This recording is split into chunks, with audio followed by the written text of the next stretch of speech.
Do you want to learn how to become a real estate photographer? Check out my course, How to Become a Real Estate Photographer, at rickmcavoyphotography.com. You've taken what you thought was the perfect shot, but when you look at it later, it's blurry. Frustrating, right? Let me show you why this happens and how to fix it. Blurry photos are one of the most common problems photographers face, whether you're using a camera or your phone. You line up the shot, press the button, everything looks good on screen, and then boom, disappointment. But here's the good news. There are only a handful of reasons why photos turn out blurry. And once you understand them, you can fix every single one, or prevent every single one from happening, possibly more importantly. Today, I'm breaking down 7 main culprits and giving you practical solutions for each. Hello and welcome to episode 224, blimey, of the Photography Explained podcast. Yes, it's still a surprise to me. This episode is titled, Why Are My Photos Blurry? All the Reasons and How to Fix Them. A very good morning, good afternoon, or good evening to you, wherever you are in the world and whatever time of day you find yourself listening to me. I'm your host, Rick. Hi, and in each episode, I try to explain one photographic thing to you in plain English in less than 27 minutes-ish, without the irrelevant details. Yes, really. I'm a professionally qualified photographer based in England with a lifetime of photographic experience, which I share with you in my splendid podcast. Okay, let's get into this. Blurry photos, we've all been there. You think you've nailed the shot, but when you review it properly, it's just not sharp. Sometimes it's slightly soft, sometimes it's completely unusable. A blurry photo, easy for you to say, Rick, can be down to one or more of the things I'm going to tell you. Some are about how you're taking the photo, some are about your settings, some are about you not looking after your gear, and some are about what you're photographing. Over my 40 plus years of taking photos, I've made every single one of these mistakes. Yes, I have. So I know exactly what causes them, and much more importantly, how to avoid them. So let me walk you through the 7 main reasons your photos might be blurry and give you the practical fixes for each one. Tip 1, camera shake. You're moving when you press the button. This is the number one cause of blurry photos, and it catches everyone out. Camera shake happens when your camera moves while the shutter is open. Even the tiniest movement, microscopic, can turn a sharp image into a blurry mess. The longer your shutter is open, the more any movement shows up in your photo. This is what actually happens. When you press the shutter button, if you're not holding the camera steadily, or if you press the shutter button too hard, you can introduce movement. Now, at fast shutter speeds like 1/500th of a second, this might not matter, you might not notice it. But at slower speeds like 1/60th of a second, 1/30th of a second, any shake can become very visible. The fix is simple, but it needs practice. First, hold your camera properly. 2 hands, left hand, if you're left-handed, under the lens taking the weight of the camera body, right hand on the camera grip, finger resting on the shutter button. Elbows tucked into your body, feet shoulder-width apart. Nice breath in, breathe out gently, and press the shutter button. And if you can lean against something to give yourself extra support, that's great. And that's what you need to do to give you the best chance of getting the sharpest photo you can, handheld. Now, there is an alternative, of course. Use a tripod. For my architectural photography, I use a tripod for every photo I take, which gives me the best chance of getting the sharpest photo that I can every time. And I do the same for my landscape and travel photography. I like using a tripod, see? And I get that you might not have one or you might not want to use one. So that's what you need to do. Take a photo holding your camera correctly. Right, tip 2. Not thing 2, that's long gone. Wrong shutter speed for your focal length. There's a fundamental principle in photography that prevents blur from camera shake, and it's called the reciprocal rule. Sounds worse than it is, don't worry. If you're shooting handheld, your shutter speed should be at least 1 over your focal length. What does that mean? If you're using a 100mm lens, your minimum shutter speed should be 1/100th of a second. Using a 200mm lens, your shutter speed should be a minimum of 1/200th of a second. Hopefully, you get the picture. So why is this? Well, simply because longer lenses, they magnify everything, and that includes camera shake. A tiny wobble that doesn't show up at 24mm can be significant blur at 200mm. This is physics, dear listener, and you can't beat physics. And you can't just apply this rule below 1/60th of a second. That's the natural limit, as far as I'm aware, on taking photos sharp handheld. Maybe 1/30th of a second. You can't just take a photo handheld with an 8mm focal length with a shutter speed of 1/8th of a second. It doesn't quite work like that. But if you can, let me know. I am happy to be corrected. And there is something called image stabilization, which you get in camera bodies and in lenses, which can help significantly. You can get image stabilization of up to 8 stops, which is absolutely amazing. So that 100mm lens, where you need a shutter speed faster than 1/100th of a second, you might be able to get a sharp photo with a shutter speed of 1/6 of a second, no less. Yeah, I haven't checked that, so there might be a correction on that one in the next episode.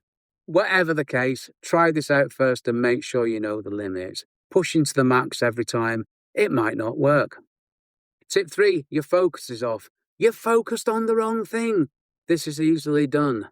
Sharp focus doesn't mean a sharp photo if you're focused on the wrong part of your scene. Modern cameras have brilliant autofocus systems, it has to be said. But they don't read your mind. They focus on whatever you tell them to, or whatever they think is important. And what the camera thinks is important might not be what you think's important. So here's a solution. Take control. Choose a focus mode where you've got an influence over what is being focused on. Focus on the main subject, which is usually your subject's eyes if you're photographing people, or the nearest part of your main subject for anything else. For a building, it would be the front facade, wouldn't it? For a landscape, it'd be about a third of the way in. Half press your shutter button to lock focus, recompose if you need to, then take the shot. Yes, this takes a bit of time, thought, and care. And if you're having problems getting sharp photos, check after you've taken one. When I'm out on a shoot, I will check the focus on the first couple of photos I've taken. If everything's fine and I'm into my rhythm and my routine, I don't need to check every time. But if you're having problems, stop and check. It costs you nothing other than a bit of time. And obviously, if a photo isn't sharp, take it again. Tip 4, your subject's moving, motion blur. This one's different from camera shake because your camera is perfectly still. It's your subject that's moving. How inconvenient. If your shutter speed is too slow for the action you're photographing, you'll get motion blur. A person walking might need, 1/60th, 125th of a second. A child running, 1/500th of a second. Birds in flight, 1/1000th of a second. An F1 car, even faster. I don't know how fast, but I'd love to find out. The key word here is might. It depends on how fast they're moving and what direction they're moving relative to your camera. Something moving directly towards you can be less of a problem than something moving across your frame. To fix motion blur, or prevent it even, you've got 3 options. Firstly, increase your shutter speed, nice and easy. Second, pan with your subject, keeping them in the same position in your frame while they move. This keeps them sharp while blurring the background, which actually looks amazing for sports and action shots. Third, not one I'm a fan of, use burst mode and take multiple shots. You'll increase your chances of getting one where your subject is perfectly sharp. But this isn't my preferred option, but if that's what you need to do, that's what you need to do. The important thing is getting that sharp photo, isn't it? However we do. Tip 5, shallow depth of field, not enough is in focus. This catches out so many people who've just learned about aperture and background blur. They open up to maximum aperture, f1.8, or whatever it might be. They get lovely blurry backgrounds, but then discover their subject isn't fully sharp. What's happened? The depth of field is so shallow that only a slice of their image is in focus. At f1.8, your depth of field might be only a centimetre or two. That's fantastic for artistic shots, but it means if you move slightly after focusing, or if your subject moves, they'll be out of the focus zone. It's especially problematic with portraits because you might get one eye sharper than the other, or the eye's sharp but the nose is blurry, or the ears. That's what could happen when you're using maximum aperture, so you need to be aware of this. The fix depends on what you need to do. If you want more of your subject in focus, close down your aperture. Try f2.8, f4, f5.6, f8, whatever you need to do. Yes, you'll lose some of that dreamy background blur, but your subject sharp is the most important thing, blurry background second. And for group photos, just try something like f8 or f11 to make sure everyone's in focus. But if you love that shallow depth of field look, just be very careful with your focusing. Focus on the most critical part of your subject, the eye nearest the camera with people, and make sure your subject doesn't move. Make sure you don't move. Yep, it's that critical. Tip 6, dirty or smudged lens. Your lens can be dirty, fingerprints, dust, smudges, whatever, and it can make your images look soft and hazy. Sometimes you don't even realise it until you're reviewing your photos later. Now the problem's this, a dirty lens, it scatters light in all directions instead of letting it pass through cleanly. This reduces contrast and sharpness across your entire image. And it's particularly bad if you're shooting towards a light source, street lights at night, the sun, bright windows. And the fix, yes, it's embarrassingly simple, dear listener. Clean your lens. Use a proper lens cloth and a bit of lens cleaning solution. I use disposable cleaning cloths and a certain lens cleaning product. I clean all my gear when I get back from a shoot, so it's always clean and good to go. And of course, I check it before I go out on a shoot as well. And for phone cameras, this is even more important because your phone probably lives in your pocket or your bag or wherever, and that lens can get dirty very quickly. So a quick wipe with a clean, soft cloth before you shoot can make a massive difference. Or as I did the other day, I wiped it on my jeans. They were clean though. Tip 7, low light and high ISO, noise disguising as blur. This last one's a bit sneaky. Your image might not be technically blurry, but high ISO noise can make it look soft and lacking in detail. When you bump your ISO up to handle low light, say ISO 3200, 6400 or higher, you're introducing digital noise. That noise breaks up the fine details in your image, making it look less sharp overall. It's particularly noticeable in shadows and midtones. Your photo might look okay on your camera screen, but when you view it properly, it looks muddy and soft. The sharpness just isn't there. But here's something important. If you have the choice of a noisy photo or a blurry photo, a noisy photo wins. You can't fix a blurry photo, but you can, to a degree, fix a noisy photo. But always use the lowest ISO that you can to get a sharp photo handheld or use a tripod. And my script says I always use a tripod, so I can stick to ISO 100 to give me the highest quality. Yep, I keep my ISO at 100 and use whatever shutter speed is needed. Sometimes it's several seconds. This gives me clean, sharp images with no noise, even in really low light conditions. I'm photographing buildings most of the time, or sunrise or sunset, so it doesn't matter to me the shutter speed, does it? No, it doesn't, Rick. Okay, quick recap. Let's quickly run through these 7 things that cause blurry photos and how to stop this happening again. Tip 1, camera shake. Hold steady, breathe properly, use support when needed, or a tripod. Tip 2, wrong shutter speed for your focal length. Follow the reciprocal rule, faster is safer. Tip 3, your focus is off. Check and change the focus mode or manually select the focus point. Focus on what matters, check your shots. Tip 4, your subject's moving. Increase the shutter speed, pan with movement, or use burst mode if you have to. Tip 5, shallow depth of field.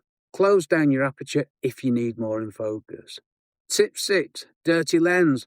Clean it. Tip 7, high ISO noise. Use a tripod, open your aperture, keep ISO as low as possible. Fix these 7 things and your photos will be noticeably sharper. I promise. Ooh, that's a big promise, isn't it? Right, what if I use a phone to take my photos? Move on, Rick.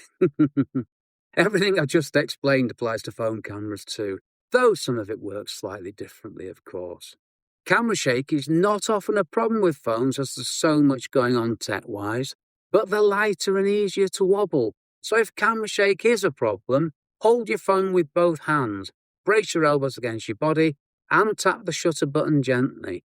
Better yet, and I keep on forgetting to do this, use the volume button to take the shot. It's steadier than tapping the screen. For shutter speed and ISO, most phones handle this automatically, but you can often take control in Pro mode, if your phone has one. Focus on phones is brilliant these days. Just tap on your main subject before you take the shot, and your phone will focus there, and it'll do the exposure there as well.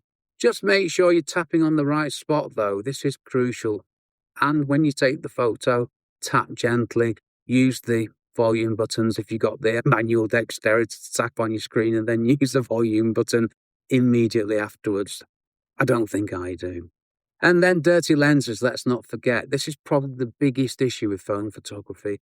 Just because our phones are phones and they are left all over the place, aren't they? They go in pockets, bags, whatever. So they need to be cleaned more often than you probably thought. Right, what do I do? Well, for my professional work, I've developed some very specific habits around keeping my images as sharp as possible. I always use a tripod. Even if I could technically handhold at the required shutter speed, the tripod gives me the best sharpness. It's professional practice. And I can also take my time composing, checking the image, making sure everything's perfect. I love taking photos with my camera on a tripod. And that's one of the big reasons I prefer taking photos with a camera than with a phone.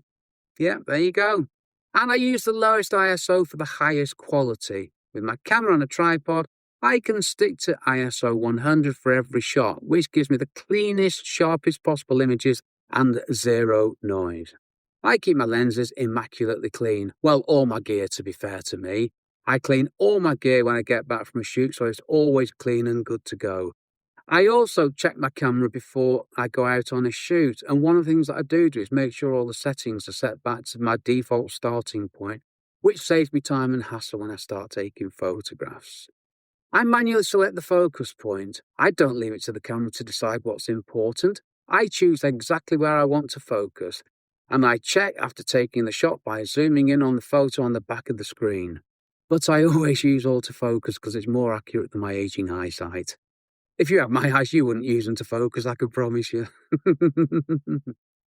Right, your challenge. Here's your challenge, dear listener. Take 10 photos this week, but before each one, ask yourself, what could make this blurry? Run through the 7 things in your head. Just that conscious checking before pressing the shutter can dramatically improve your hit rate of sharp photos. You'll start developing the habits automatically, and soon you won't even think about it. You'll just naturally shoot in ways that produces sharp images. Okay, related episodes. If you're enjoying this New Year focus on improving your photography, which I sincerely hope you are, check out episode 222, the best of the Photography Explained podcast, 29 essential photography tips that actually matter, where there's lots and lots of good stuff from the first 221 episodes. And another related episode I want to bring to your attention, episode 220, The Photographer's Eye, see a great photo before you take it. And one of my favourites, good old episode 152, how my one photo rule will help you, dear listener, take better photos. Right, next episode. Well, next time I'm answering the question for everyone who's just got the first proper camera. I've just got my first camera. What do I do in the first week? I'll walk you through exactly where to start, what to focus on, and how to make the most of those exciting first days with your new gear. Get in touch and subscribe. If you've enjoyed this episode, subscribe so you don't miss future ones. And for everything else, check out my website, rickmcavoyphotography.com, where you can ask me questions, get my weekly email, and get in touch with me. And you can text me directly from the podcast feed out, utterly splendid. And you can find me on YouTube. Just put Rick McAvoy into the search and I will appear before you know it. And also, check out my courses page, rickmcavoyphotography.com/courses.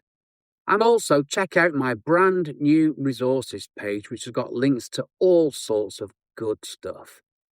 Right, this episode was brought to you by a cheese and pickle sandwich. Oh, yes, it was, and a Coke Zero, which I consumed before settling into my homemade, acoustically cushioned recording emporium. I've been Rick McAvoy. Thanks again very much for giving me, 27-ish minutes of your valuable time. Now, this episode will be about 23 minutes long after editing out the mistakes and the other bad stuff. Thanks for listening. Stay safe. Take care. Cheers from me, Rick. How to become a real estate photographer. rickmcavoyphotography.com/courses.